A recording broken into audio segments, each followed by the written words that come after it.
en esa situación, porque estábamos en un centro social, en el laboratorio, y un grupo de lúmpenes, pues eso, gentuza de clase mucho más baja que la nuestra, intentó robar una mesa de mezcla.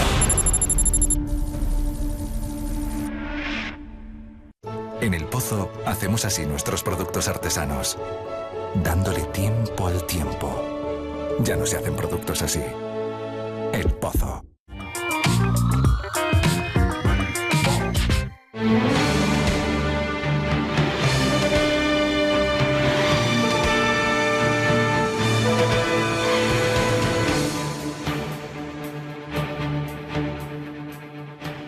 Avui he informat el president del Parlament de Catalunya que de manera provisional no presenti la meva candidatura a ser investit president de la Generalitat i li he demanat que s'iniciï el més ràpidament possible la ronda de contactes amb els diferents grups parlamentaris per procedir a l'elecció d'un nou candidat a ser investit com a president del govern autonòmic. Anuncio que Junts per Catalunya proposarà al diputat Jordi Sánchez com a candidat. Muy buenas noches y bienvenidos a las noticias de Intereconomía. Es 1 de marzo y Carles Puigdemont finalmente, tras 4 meses desde su huida, ha renunciado a ser presidente de la Generalitat.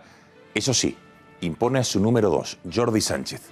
Alba Vila, buenas noches. Se va, pero no para siempre. Así es, Gonzalo, muy buenas noches. Se va de manera provisional, con la esperanza de que un día no muy lejano pueda volver a Cataluña. El presidente huido reconoce que su renuncia es la única manera de recuperar la gobernabilidad en la región, aunque anuncia que no renuncia, que no va a claudicar ante un Estado al que califica de autoritario. Asegura el líder separatista que ganarán esta batalla. El movimiento de Puigdemont es de facilísima lectura. Renuncia a ser él el presidente, pero propone a su títere para seguir gobernando en la sombra desde Bruselas y para obligar, y aquí está lo importante, a las instituciones del Estado a bloquear el nombramiento del nuevo presidente, de Jordi Sánchez. Un político, recordemos, imputado, en prisión provisional, con un juicio a la vuelta de la esquina por gravísimos delitos que posiblemente, ya les digo, no va a llegar a ser presidente. O si llega a serlo, lo será por muy pocos meses. Es la manera que tiene Puigdemont de seguir teniendo a Cataluña como rehén de sus intereses personales. Repasamos el resto de la actualidad en nuestro sumario.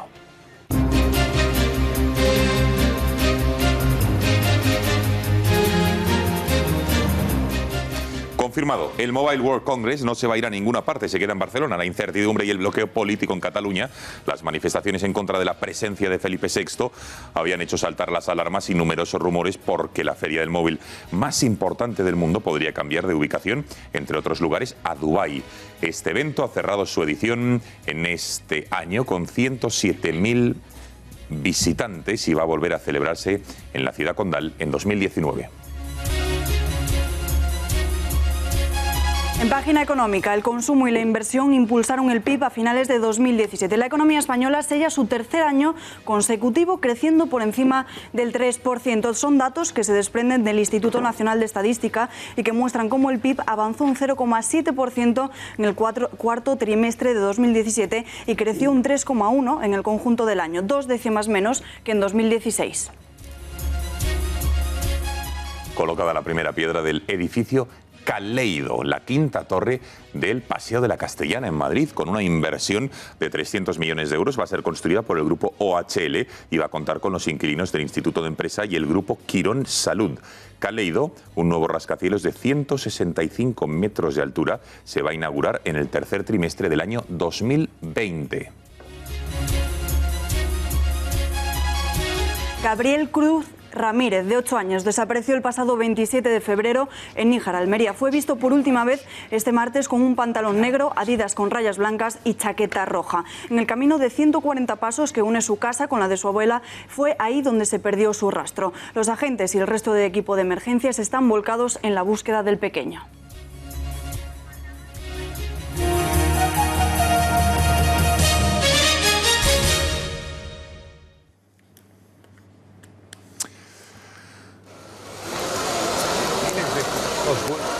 Calles de nuestro país para reclamar unas pensiones dignas. Almería, Granada, Zaragoza, Santander, Burgos o Toledo. Son los lugares de las concentraciones en más de 40 ciudades para protestar contra la subida del 0,25% y la defensa de un sistema público de pensiones. La lluvia no ha impedido a los manifestantes asistir y salir a la calle y protestar al grito de menos tijera, más protección.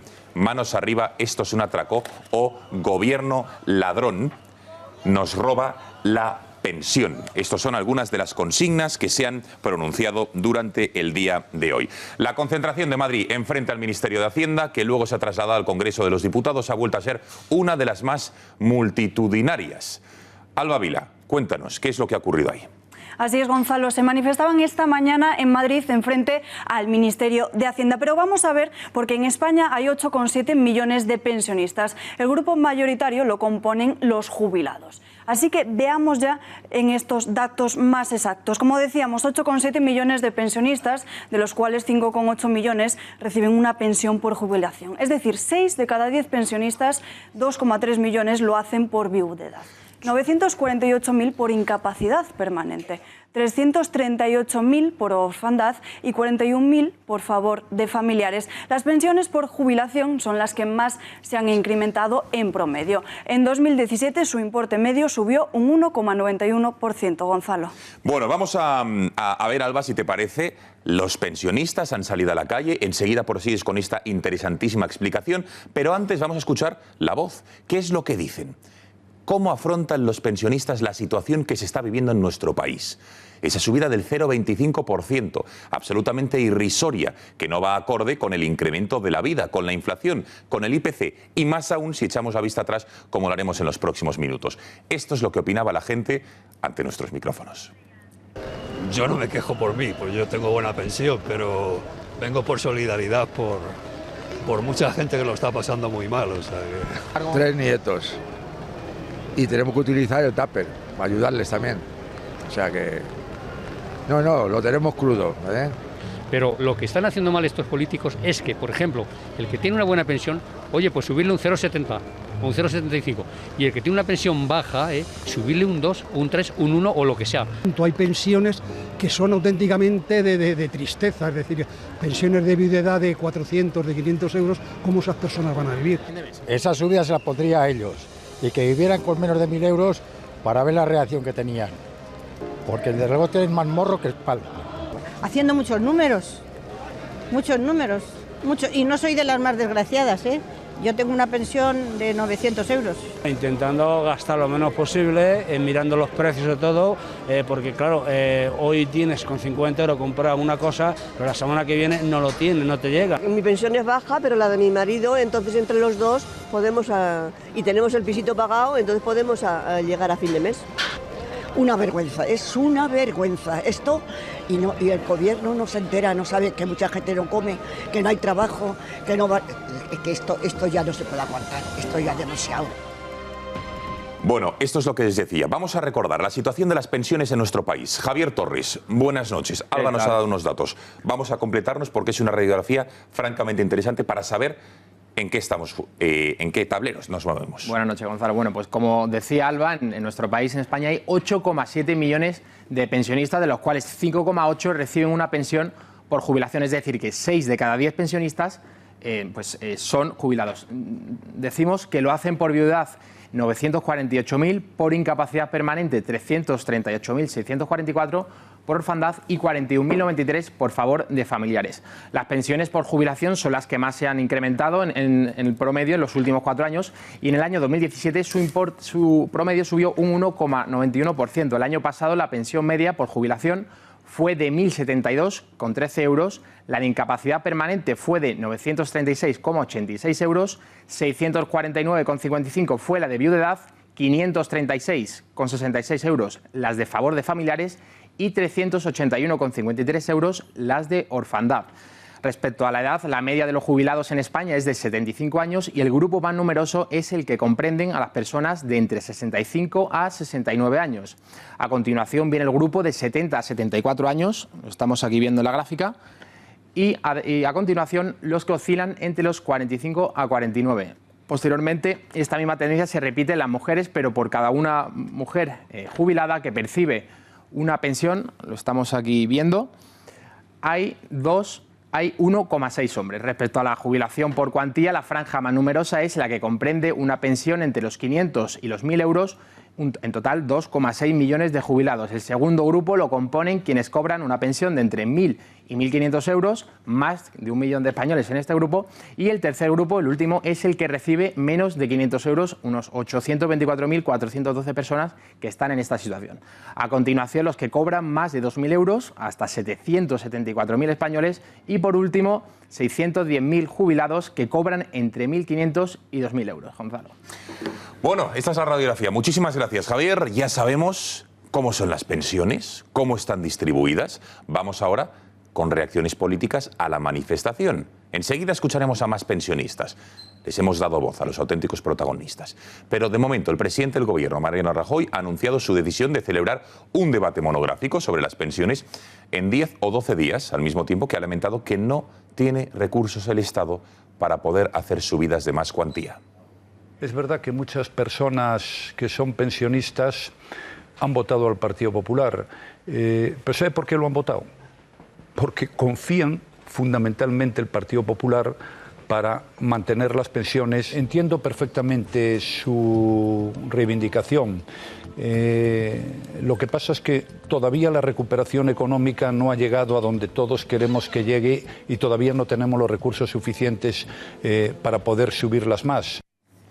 Mientras tanto, en el Partido Popular, Javier Maroto parece que de alguna manera contradice a su líder de filas y dice que sí que hay recurso para poder subir las pensiones. Lo dice el vicesecretario de Política Social del PP y que afea al Partido Socialista que quieran subir las pensiones mientras olvidan cómo pagarlas. El error del Partido Socialista es anunciar la subida y olvidarse de cómo se paga o de cómo es de sostenible el sistema en el tiempo. Es que esto ya lo hemos vivido con el Partido Socialista. Te prometen, vamos a gastárnoslo todo, y como no lo tienen, después se endeuda el país y lo que anuncian lo tienen que echar atrás. Nosotros creemos que el debate tiene que ir junto, es decir, ¿se tienen que actualizar las pensiones? Yo digo que sí. Por su parte, Albert Rivera ha pedido a socialistas y populares no entrar en una subasta electoral por quién sube más las pensiones. Advierte el líder de Ciudadanos que solo serán sostenibles en el futuro si se reforma el mercado laboral. Lo que también sería lo lógico es que en vez de entrar en una subasta electoral de si subimos 1 euro o 5 las pensiones, empecemos a hablar de por qué está vacía la caja. Y ese es el problema que el bipartidismo no ha afrontado en los últimos años. Tenemos la caja vacía de las pensiones, una precariedad laboral tremenda. Nos preguntamos si la subida del 0,25 a los pensionistas es realmente rentable, es irrisoria, es pírrica o es incluso humillante. Ya les digo que es esto último. María Matos, estás con Juan Carlos Bermejo, economista de altura.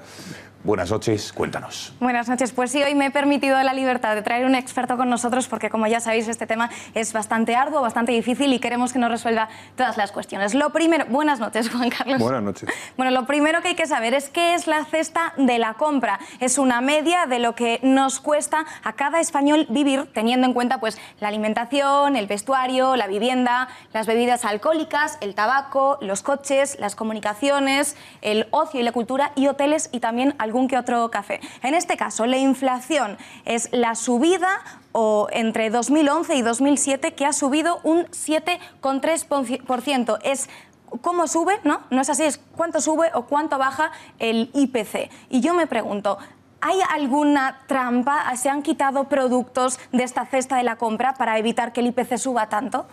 Bueno, la última metodología del INE, que es del año 2016, no me consta que hayan quitado nada.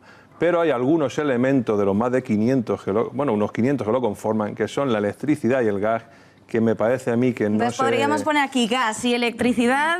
No se corresponden con la realidad, porque los estudios dicen que en 10 años han subido un 66%. Y vamos, que no cuadra, ¿no? Si ha subido un 7,3, si han subido un 66%. Bueno, vamos a ver lo siguiente. Vamos a ver ahora qué es lo que ha pasado paralelamente en las pensiones. ¿Cómo han evolucionado? Pues recordamos que en el 2011 Zapatero las congela, que en el 2012 y en el 2013 Mariano Rajoy las sube un 1%. Y a partir de ahí, en los 4 años siguientes, Rajoy tan solo las sube un 0,25%. Por lo tanto, durante el mismo periodo las pensiones tan solo se han revalorizado un 3%. ¿Por qué? ¿Por qué Rajoy tan solo las ha subido un 0,25%? Bueno, porque es lo que dice la Ley General de la Seguridad Social, ¿eh? Le obliga a los legisladores y al Gobierno al menos a subir un 0,25. Y es lo que han hecho. Podían haberlo subido un 20%, pero han decidido hacerlo un 0,25. Bueno, y vamos a ver, porque el precio de los productos de la cesta de la compra ha subido un 7,3%, pero sin embargo las pensiones tan solo se han revalorizado un 3%. Es decir, tenemos una pérdida de poder adquisitivo de un 4,3%. Y si decimos que una pensión media cuesta 930 euros, aún le quedarían a los pensionistas estar cobrando más de 37 euros al mes para poder llegar a la igualdad, para igualarse a la inflación, ¿no? Que serían pues unos 444 euros al año. La oposición dice, por ejemplo, yo tengo una fórmula secreta que esto se va a arreglar, que la van a igualar. ¿Cuál es esa fórmula secreta de la que hablan? Bueno, ¿Tienen razón, no tienen razón? Bueno, lo que hemos oído a la oposición es que debería revalorizarse con el IPC, pero lo cierto y verdad es que la oposición tendría que preocuparse por ver cómo recuperan todo esto de los años anteriores y, sobre todo, cómo van a garantizarse las pensiones para que sean sostenibles con lo siguiente que vamos a ver ahora. Por ejemplo, muy bien dicho, es el factor de sostenibilidad del pensiones. Es lo último que vamos a ver, lo más relevante que le puede ocurrir ahora mismo a los pensionistas. Por ejemplo, a partir del año 2019, los pensionistas entran en este plan, que es el factor de sostenibilidad de pensiones. Y, por ejemplo, hemos puesto un ejemplo. Si un hombre de 67 años se jubila en el 2009, le correspondería una pensión de 1.500 euros. ¿No es así? Pero ¿qué pasa a partir del 1 de enero? Pues lo que pasa a partir del 1 de enero, señores pensionistas, es que entra la nueva ley que se aprobó en el 2013.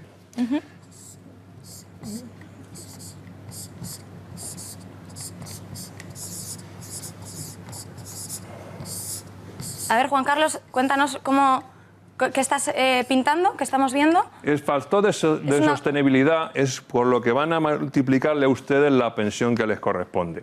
Y esta es la fórmula. La esperanza de vida, que son los años de esperanza de vida en el año 2012, dividido entre los años en el 2017. Por ejemplo, según el INE, ahora serían 82,2 entre 83. Este cociente son 0,99. Bueno, pues les van a multiplicar la pensión por esto, es decir, se la bajan. Pero cada 5 años eso se regulariza. Y este 0,99 pasa aquí. Como la esperanza de vida aumenta, esto también disminuye, el cociente es menor, por lo tanto, les van a seguir bajando las pensiones. Es decir, que contra más esperanza de vida haya, van a cobrar menos. Pero esto no parece normal, ¿no? ¿Cómo va a ser que cuantos más años tengamos, cuanto más vayamos a vivir, menos vamos a cobrar de nuestra pensión? Eso parece imposible. Pues esta es la ley que aprobó el señor Mariano Rajoy en el año 2013 y de la que no se habla y nadie quiere hablar, y la oposición tendría que estar hablando de estas cosas.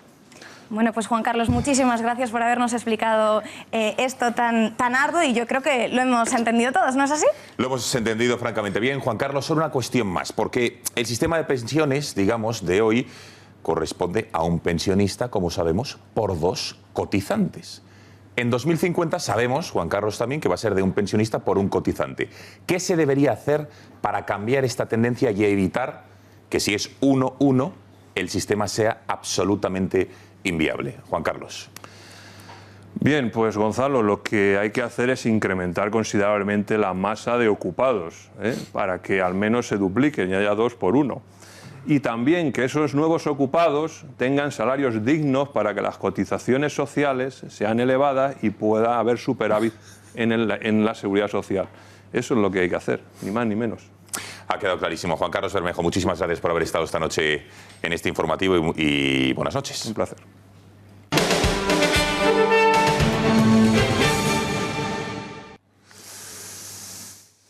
Queda una semana para la huelga feminista que el próximo jueves supuestamente pretenden paralizar nuestro país. Está convocada para el 8 de marzo, pero es una huelga tan polémica, tan politizada, que lo que menos pretende es defender la igualdad entre hombre y mujer, la igualdad de oportunidades de la mujer respecto con el hombre. Es básicamente un ataque a todo, al sistema que ellos consideran heteropatriarcal. Por ello, entre otras cosas, proponen que las abuelas ese día no trabajen y hagan dejación de funciones, que no ayuden, por ejemplo, a sus nietos, que no ayuden a sus hijos con el cuidado de sus nietos. Por ejemplo, también proponen que las mujeres ese día no lleven tampones y otra serie de dislates que desde luego son muy polémicos. Como les digo, es una huelga que no pretende defender o el feminismo, o si lo hace, ataca más bien, por ejemplo, al capitalismo. Es una huelga anticapitalismo y por eso hay muchas mujeres que no lo comparten y no la van a secundar. Bajo el lema Nosotras Paramos, la Comisión 8M está organizando en España una manifestación feminista que se celebrará el 8 de marzo en 177 países más. Mientras que esta huelga feminista durará 24 horas y abarca todos los ámbitos de la sociedad, Comisiones Obrera y UGT han convocado una iniciativa más formal para parar durante 2 horas. Los movimientos feministas quieren denunciar la violencia de género y el sistema patriarcal.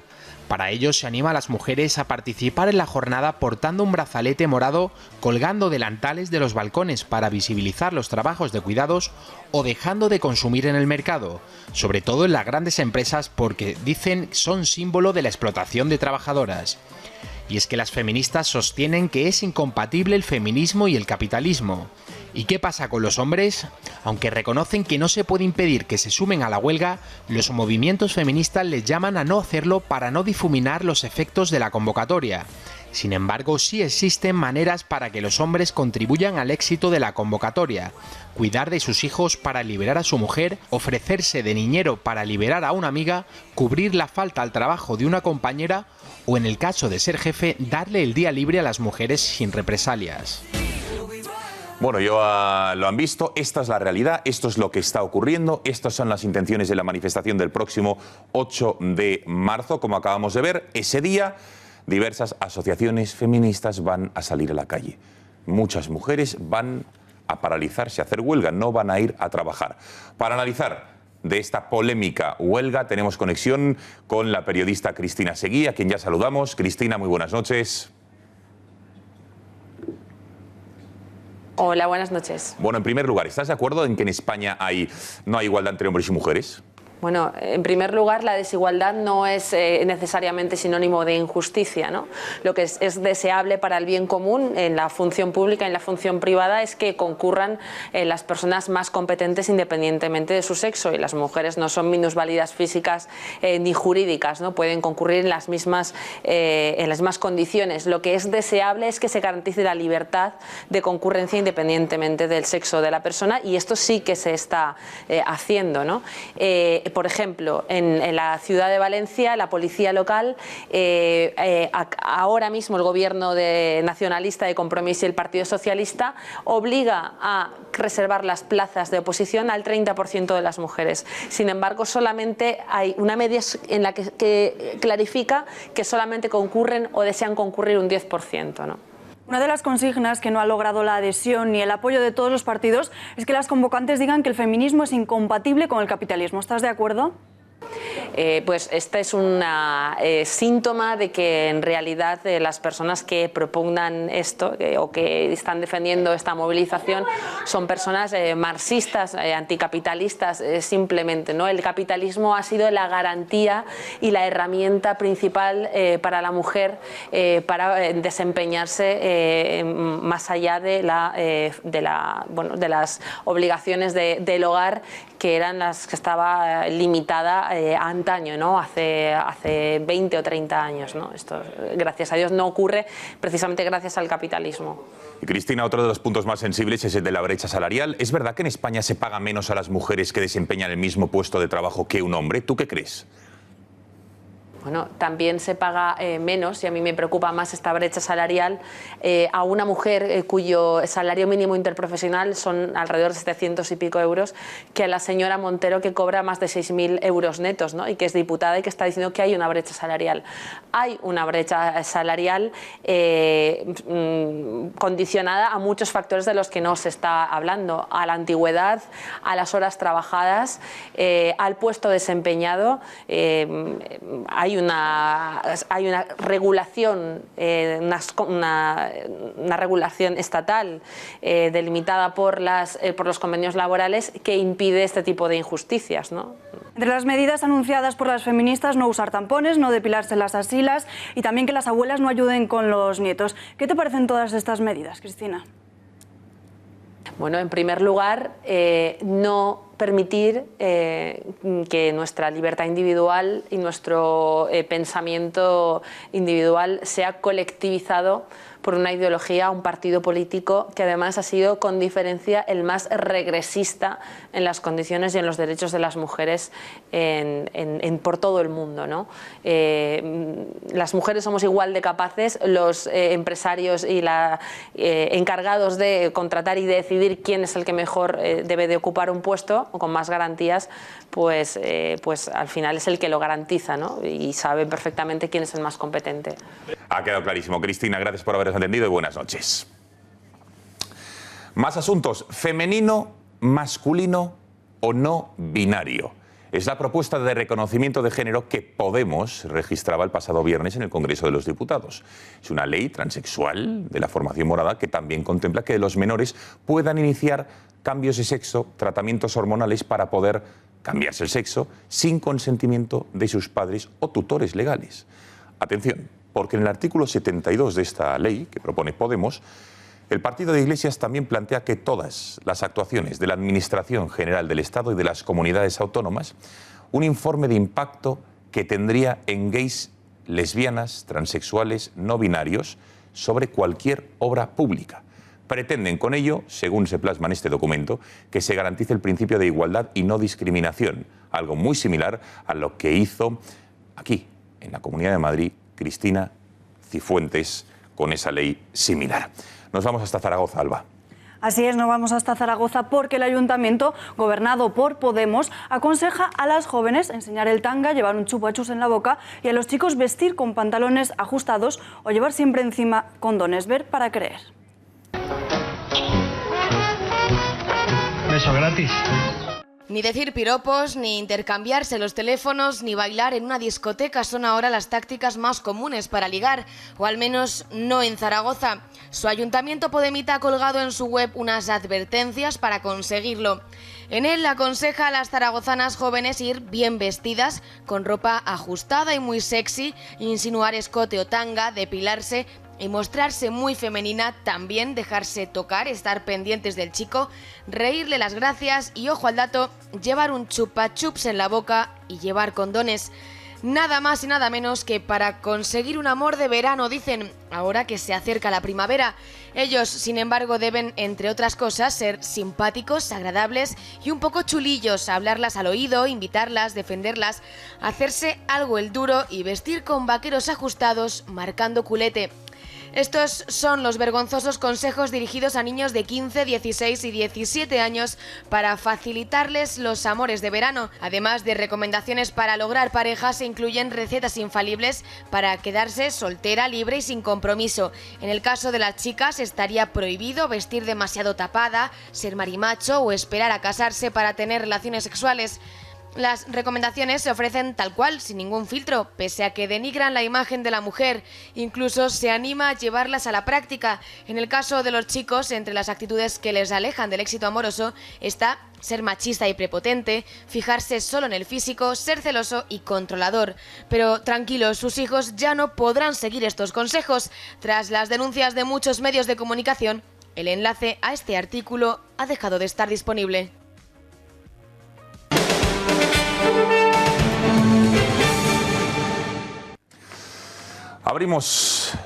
Seguimos con la noticia que era la de apertura de este informativo, porque Carles Puigdemont ha decidido apartarse finalmente, ya lo ha hecho oficial. Eso sí, dice que va a ser de manera temporal y propone a su número 2, a su títere, Jordi Sánchez, como candidato a presidir la Generalitat. Ha sido pocos minutos después de las 7:30 cuando Puigdemont comparecía, colgaba un vídeo grabado y editado previamente y lo colgaba en las redes sociales. Ha criticado la represión del Estado, la aplicación del artículo 155 y el mensaje institucional del rey Felipe VI el pasado 3 de octubre. Al mismo tiempo ha defendido que Cataluña se ha ganado el derecho a ser una república. Dice el presidente que no se van a rendir, es decir, se va un paso al lado, pero no para siempre, que no va a claudicar. Le escuchamos.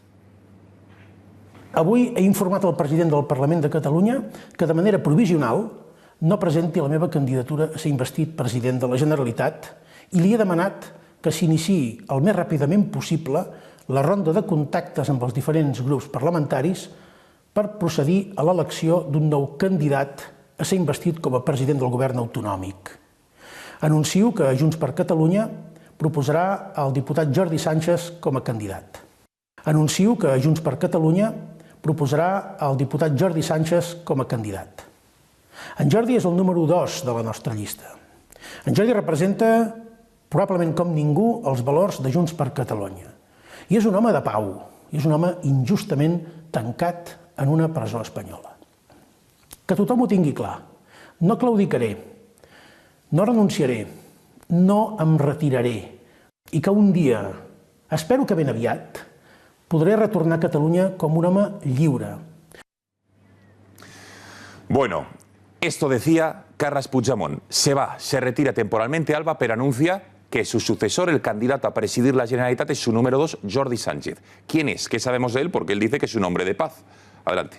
Así es, Gonzalo, y vamos a verlo muy detalladamente porque hace 30 años, en abril de 1987, ya pasó por la cárcel por un asalto al consulado de Sudáfrica. Y un año más tarde, el 19 de abril de 1988, el rey Juan Carlos acudió al Palau de la Generalitat por la conmemoración de los 1000 años de Cataluña. Y esa misma mañana el Palau amaneció sin la bandera española que ondeaba. Alguien se había subido al tejado y la había robado. ¿Quién fue? Pues Jordi Sánchez y sus amigos. Él estaba en el tejado cogiendo la bandera y ellos mismos fotografiaron el robo desde los tejados de casas contiguas. Pero además hay algo que pocos saben, y es que Sánchez fue dirigente de la Crida, un llamamiento a la solidaridad en defensa de la lengua, la cultura y la nación catalanas, que organizaba mítines con Herri Batasuna. También homenajeaba a proetarras, en sus actos se gritaba Gora Eta y se exigía la inmediata libertad de terroristas de Terra Lliure que ponían coches bomba. Tras la masacre de ETA en Hipercor, la Crida emitió un comunicado, aquí lo vemos, conjunto con otras organizaciones separatistas que, según La Vanguardia, coincide básicamente con el de Herri Batasuna. Quería aportar el dato de que usted dirigió la Crida, que era un grupo que apoyó a Herri Batasuna después del atentado de Hipercor aquí en Barcelona. Mientes. No es Mientes. verdad. Lo que estoy diciendo es cierto. Lleva pruebas. Yo, muy bien, aporto el recorte de La Vanguardia donde dijo que el comunicado que ustedes emitieron después del atentado de Hipercor era igual que el de Batasuna. Eso es falso. También Y también durante el mandato de Sánchez, en 1988, se destapó que la Generalitat de Pujol subvencionaba a la Crida desviando fondos para la creación de empleo que finalmente iban a parar a las cuentas bancarias de sus dirigentes como Jordi Sánchez. Lo último que conocemos de él son quizás estas imágenes de aquí, que corresponden al 20 de septiembre durante el asedio a la policía en la Consellería de Economía, en las que está subido a los coches de la Guardia Civil, como ven ahí. Coches que después quedaron así, completamente destrozados. Gonzalo. Bueno, muchísimas gracias, Alba. Ha quedado clarísimo. Este es Jordi Sánchez, el que presumiblemente va a ser el próximo presidente de la Generalitat. Es el designado, el sucesor por Carles Puigdemont. Pero hay un enorme problema. Jordi Sánchez está imputado, al igual que Carles Puigdemont. Hay una diferencia, que Sánchez está cumpliendo prisión preventiva en prisión, efectivamente en prisión. Puigdemont está huido. Uno está comiendo mejillones y el otro está muriendo de frío en la cárcel por gravísimos delitos que está supuestamente acusado. El problema está en que a día de hoy podría ser investido presidente de la Generalitat si el Constitucional no lo prohíbe. Pero en el momento en que el juez de Arena acabe la instrucción del caso y decida abrir juicio oral contra Sánchez y el resto de personas imputadas, quedaría automáticamente inhabilitado, con lo cual nos podemos enfrentar a la situación de que haya un presidente de la Generalitat de Cataluña tan solo por unos meses, hasta que fuese inhabilitado. Mientras tanto, el Parlamento catalán vuelve a desobedecer al Tribunal Constitucional para reconocer la legitimidad de Puigdemont. El hemiciclo ha aprobado una resolución en la que se admite simbólicamente al presidente huido como líder de la Generalitat. Ha avalado también el referéndum ilegal del 1 de octubre y no se han pronunciado sobre la declaración unilateral de independencia, aunque han hecho mención a la República. Una propuesta de resolución que, recordamos, presentaba la CUP y era aprobada por Junts per Catalunya y Esquerra. Esto ocurría en el Parlamento de Cataluña. Por su parte, el presidente regional, Torrent, fiel al estilo de su antecesora, Carme Forcadell, ha permitido un pleno donde la bronca ha sido el denominador común. Ha ocurrido también con el portavoz de Ciudadanos, Salva, con Carlos Carrizosa. Así es, Carlos Carrizosa ha acusado hoy a Roger Torrent de cometer un delito de prevaricación al haber rechazado las peticiones de reconsideración contra la admisión a trámite de estas enmiendas de la CUP.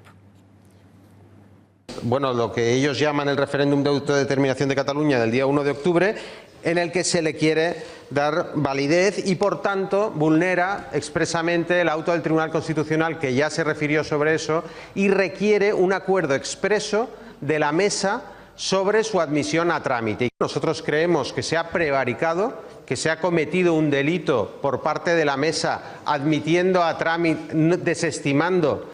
Un cop ha començat el ple, senyor Carrizosa ho sap perfectament, decau la possibilitat de demanar reconsideracions. I en tot cas, el seu grup parlamentari, a través dels dos membres que té a la mesa, s'ha pogut expressar oberta i àmpliament a la mesa que acabem de celebrar. Desde las filas republicanas, Marta Rovira ha pedido hacer compatible la reivindicación de Puigdemont como presidente legítimo de Cataluña. Además, la secretaria general de Esquerra dice que es necesario impulsar de forma urgente un gobierno efectivo que opere desde Cataluña. Mientras tanto, en la formación de la CUP, Carles Riera ha lamentado las reculadas de Esquerra y Junts per Catalunya. Por su parte, durante su intervención en el Pleno, la líder de Ciudadanos, Inés Arrimadas, se ha centrado en desnudar y denunciar las mentiras de los separatistas. Asegura Arrimadas que no tienen ni hoja de ruta ni ningún tipo de plan para los ciudadanos catalanes. A Esquerra Republicana creiem que hi ha un ampli consens de país per aconseguir dos objectius. Reconèixer la legitimitat del president Puigdemont a Brussel·les, formar un govern efectiu a Catalunya que ens permeti recuperar la Generalitat, el govern de la Generalitat, que avui està en mans del Partit Popular. A vegada hem de dotar de tot el reconeixement al president Puigdemont a Bruselas. Este pleno nos ha servido, yo creo que para muchas cosas, que ahora comentaremos, pero sin duda para constatar que ustedes no tienen ni full de ruta, ni futuro, ni idea de gobierno, ni proyecto para todos los catalanes, ni nada, de nada, de nada. No solo nos insultan, nos ningunean, nos mantienen al margen, es que a los suyos, a sus votantes, les están mintiendo. No les van a dar ninguna república catalana independiente. Dejen de mentir a sus votantes y de faltar al respeto a nuestros votantes. Bueno, y todo esto lo ha calificado como demencial por parte del presidente del Gobierno, Mariano Rajoy, que asegura que el acuerdo entre Junts per Catalunya, Esquerra y la CUP es, según el líder de nuestro país, demencial. Y presten atención, porque Rajoy avisa, si no hay un candidato a presidente limpio, es decir, limpio de imputaciones judiciales, no va a haber normalidad en la región y el 155 se mantendrá.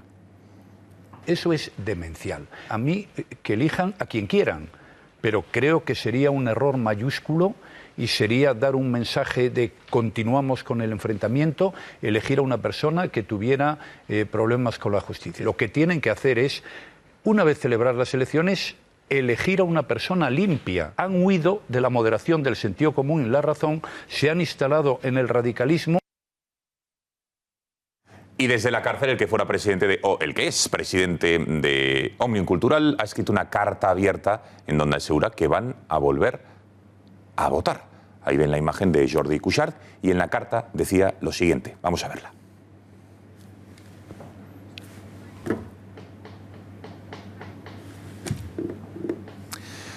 Una carta dedicada a un periodista, Jordi Basté, donde dice que tiene una obsesión, que se han explicado poco y mal y no es reproche a nadie, pero no pueden renunciar a seguir siendo una sociedad civil y yo, que soy poco de banderas, no podemos renunciar ni a la bandera, ni al catalanismo, ni al 9 de octubre, ni a la convicción que tienen en el fondo de su corazón. Asegura Cuixart, que empieza a hablar de otros asuntos de actualidad, como de Valtònyc, en Sierra, narco. Por cierto, yo lo vi en el Conver, en Berga, es un tipo muy potente, dice Cuixart, hablando de Valtònyc, o de otro rapero condenado, como Hassel, o en la última cacicada de Fariña, ese libro, como saben ustedes, secuestrado por un juez. Dicen que da la razón, han estrujado tanto la independencia judicial en nuestro país. Añade Jordi Cuixart algunas otras referencias sobre la actualidad, que dice que van a volver a votar, pero necesitan coser y recoser y fortalecer el sentimiento de pertenencia colectiva y explicarnos tanto como escuchar, sobre todo, escuchar. De todo ello vamos a hablar, de todo lo que está ocurriendo, con Juan Arza, que es consultor de empresas, a quien ya saludamos. Juan, buenas noches.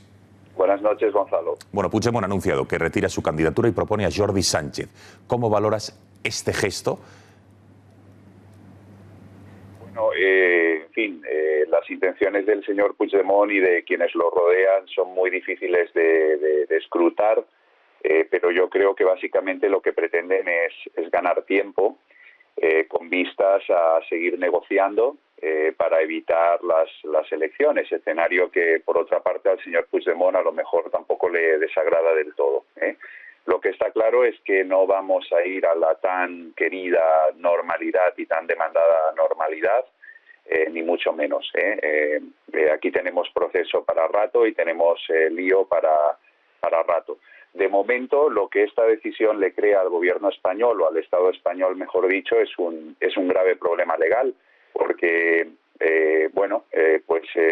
tendremos que decidir, o tendrá que decidir el juez, entre permitir que el señor Sánchez acuda al Parlamento y sea proclamado presidente de la Generalitat, para después volver a prisión y no poder ejercer el cargo y ser un presidente encarcelado, o bien impedírselo, y si se lo impide, esta es una situación sin precedentes jurídicos que es muy discutible y que puede, digamos, dar origen a problemas jurídicos posteriores, ¿no? E incluso a que el Estado español sea condenado o se le quite la razón al juez Llarena, ¿no?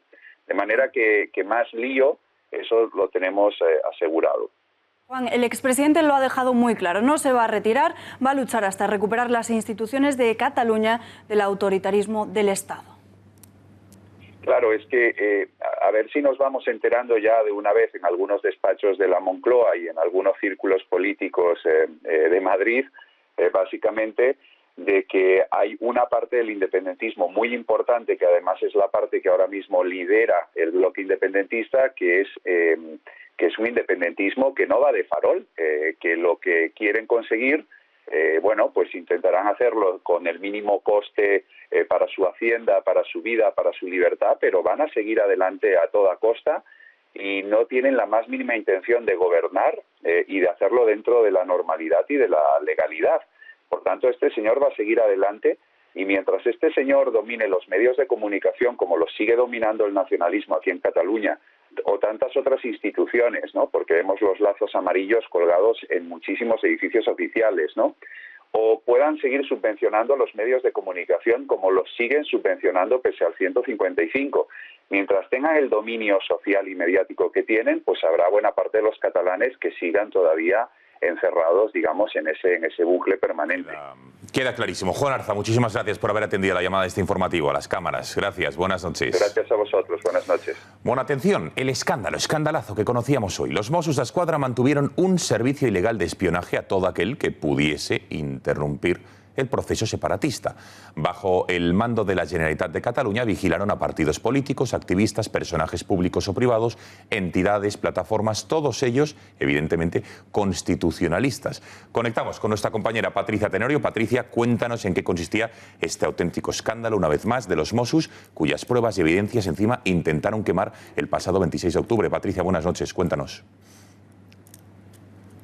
Buenas noches. Unos informes a los que ha tenido acceso el periódico y que tienen su origen aquí. Atentos a estas imágenes. Este es el momento en el que varios Mossos d'Esquadra custodiaban estos papeles hasta en 3 furgonetas distintas para intentar deshacerse de ellos en una incineradora de Barcelona en octubre del año pasado, concretamente el 26 de octubre. Pero veamos cuáles son algunos de esos documentos del Departamento de Espionaje Ilegal.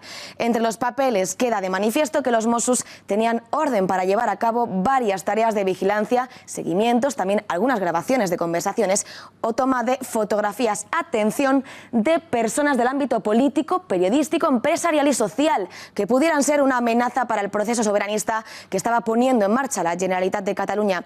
Y también en esa documentación incautada hemos sabido que para estas vigilancias se usaron en numerosas ocasiones algunos medios técnicos de medios de comunicación o personas mediáticas relacionadas con medios de comunicación afines al proceso independentista. Y ya saben que el objetivo final de los separatistas era lograr la independencia de Cataluña, pero cómo lo intentaban. Vean una de las maneras, también queda reflejado en este informe. Recopilar información comprometida de algunos políticos del PPC sobre sus movimientos, encuentros o vínculos que pudieran tener en Cataluña y así poder utilizar esa información en caso de tener que negociar con España. Por último, en la segunda parte del informe, aquí lo ven, los Mossos tenían un especial interés en controlar todas aquellas asociaciones civiles no independentistas para informar de los movimientos, de que esos movimientos pudieran hacerlos desde el Gobierno de la Generalitat. Muchísimas gracias, Patricia. Sabíamos que los Mossos intentaron quemar información comprometida el pasado 26 de octubre y sabíamos también que en su día se hicieron seguimientos a determinadas personas, pero no conocíamos el alcance de ese espionaje. Uno de los afectados es Mariano Gomà, expresidente de Sociedad Civil Catalana. Señor Gomà, buenas noches. Hola, buenas noches. Bueno, en primer lugar, le debo preguntar, ¿le ha sorprendido la noticia? No del todo.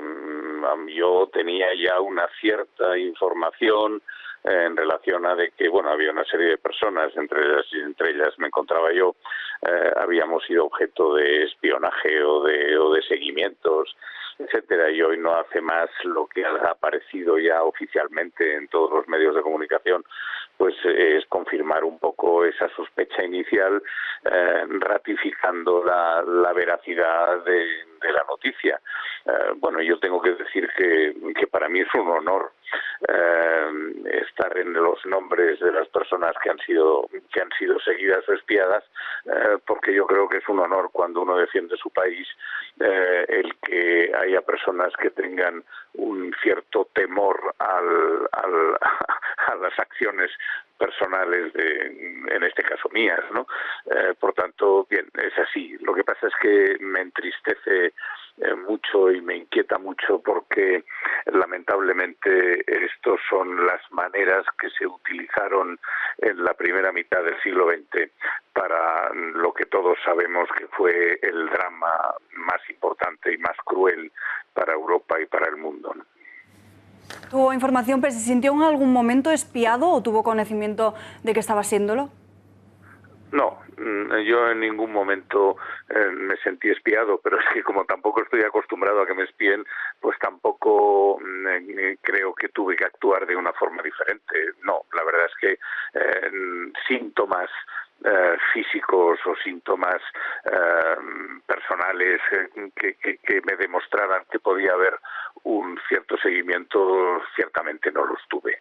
Pero en fin, pero es que por eso digo que como no estoy acostumbrado a que me sigan, no estoy acostumbrado a mirarme la sombra, ni estoy acostumbrado a girarme para ver quién tengo en la espalda, pues normalmente no me hubiera dado cuenta. Pero la verdad es que yo no he tenido ninguna alerta determinada por eso. Queda clarísimo. Mariano Gomà, pues gracias por haber atendido la llamada a este informativo y, en fin, no sé si darle incluso, porque ha dicho usted que se alegraba, pero en honor, la enhorabuena por haber sido espiado por los Mossos. En cualquier caso, es un escandalazo y lamentamos que haya ocurrido. Gracias y buenas noches. Buenas noches a todos ustedes.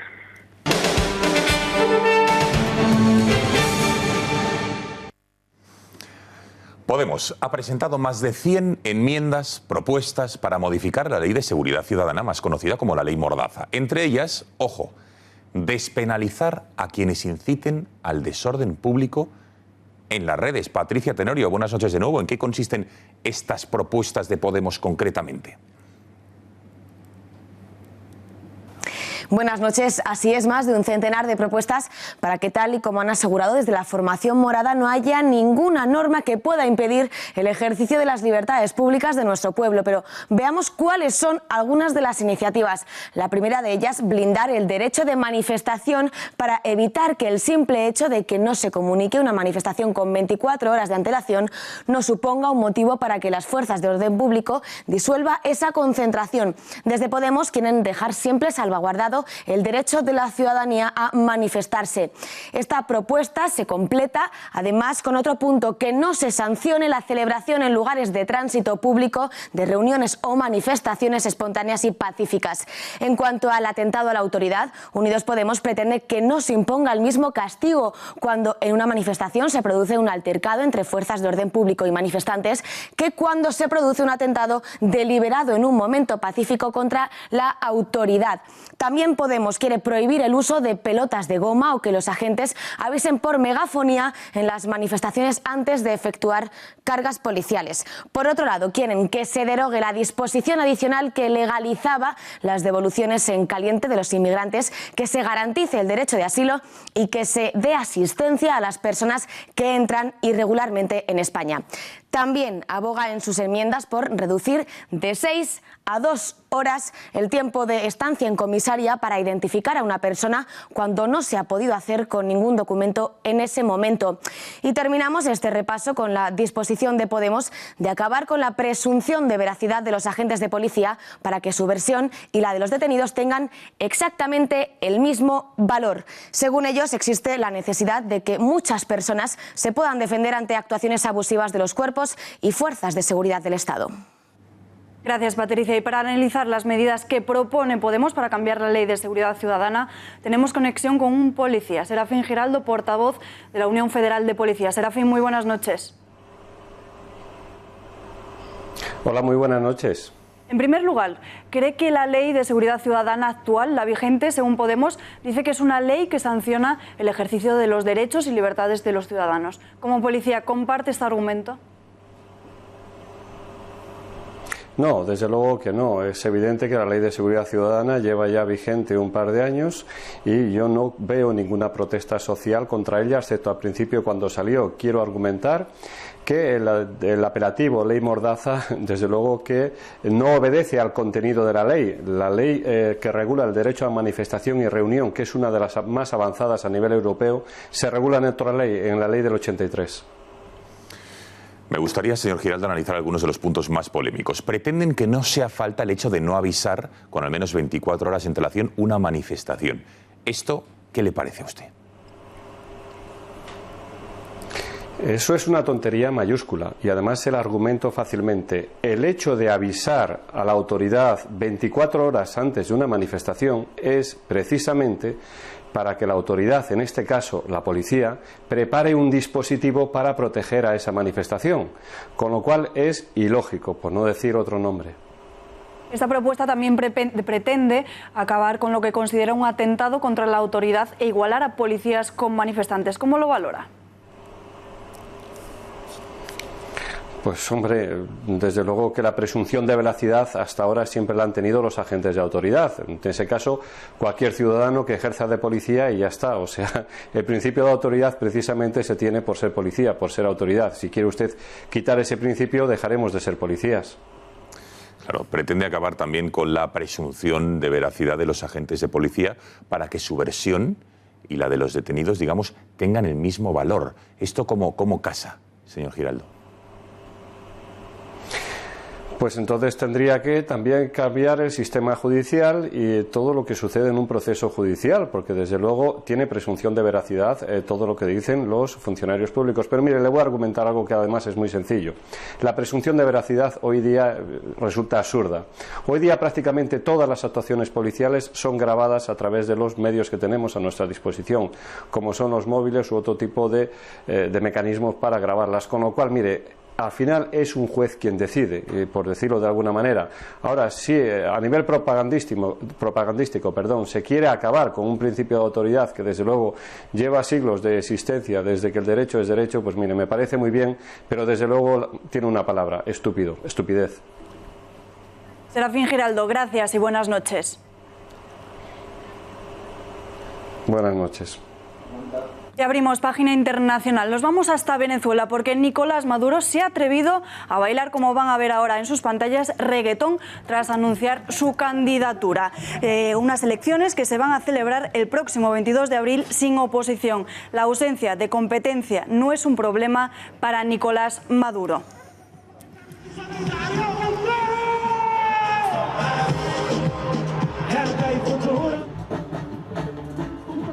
Esta es una de las caras de la moneda en Venezuela. La otra, niños de poco más de 5 años y jóvenes peleándose como perros por la comida de la basura. Estas imágenes que están viendo en sus pantallas han sido grabadas en la ciudad venezolana de Valencia, en unos contenedores cercanos a un restaurante. Un claro ejemplo del drama que se vive en Venezuela. Lamentable, sin lugar a dudas, unas elecciones en las que solo hay un único candidato. el todopoderoso Nicolás Maduro y la gente pasando y muriéndose de hambre. Alba, nos vamos. Así es, les dejamos con el tiempo, tiempos modernos, gracias por nada, y a las 10 el gato al agua. Mañana vuelve la información a las 8:30. Gracias por su confianza. Adiós.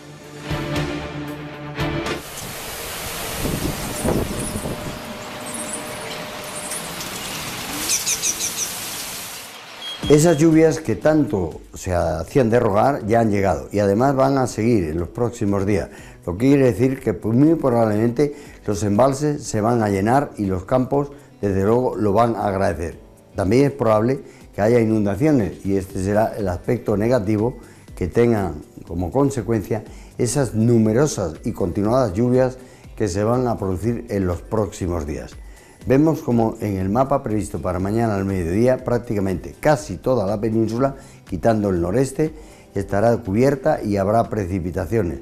Los vientos de componente sur harán que las temperaturas no sean nada bajas. No habrá heladas, si nieva será esporádicamente en los sistemas montañosos y, como decíamos, las temperaturas altas. Y vean qué poca diferencia hay, por ejemplo, entre Santander, Bilbao, 16 grados y Sevilla o Badajoz, con 15, 16 o 17 grados. La lluvia será sin duda la protagonista. En Canarias, donde ha llovido intensamente y demasiado incluso en los últimos días, mañana probablemente no las habrá y los valores más altos se alcanzarán ahí, 24 o 25 grados. En la jornada del sábado casi se puede decir que se repite el mapa. Cielos despejados o casi despejados en la costa mediterránea, ahí no habrá precipitaciones, tampoco en las Islas Baleares. En Canarias, cielos nubosos, ahí puede haber unos chubascos, pero no de la intensidad de días anteriores. Y las temperaturas con vientos de componente sur siguen siendo bastante altas para esta época del año.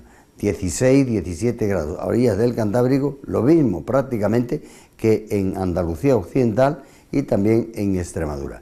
Y terminamos la semana pues con otra situación prácticamente similar. Siguen las borrascas una detrás de otra, que vendrán desde el Atlántico, cruzando de oeste a este la península, por tanto será el área mediterránea la menos afectada por las precipitaciones. Bueno, afectada es un decir, porque realmente, aunque nunca llueve a gusto de todo, estas lluvias a la larga van a venir bien. Es probable que como consecuencia negativa haya inundaciones en distintos ríos de las distintas comunidades de España. Cielos despejados, como decíamos, prácticamente en la zona mediterránea y temperaturas que son altas para esta época del año, cuando ya el invierno, desde el punto de vista meteorológico, astronómicamente, no termina hasta el día 21 de este mes en el que nos encontramos, pero las temperaturas ya desde el punto de vista meteorológico ya son de primavera.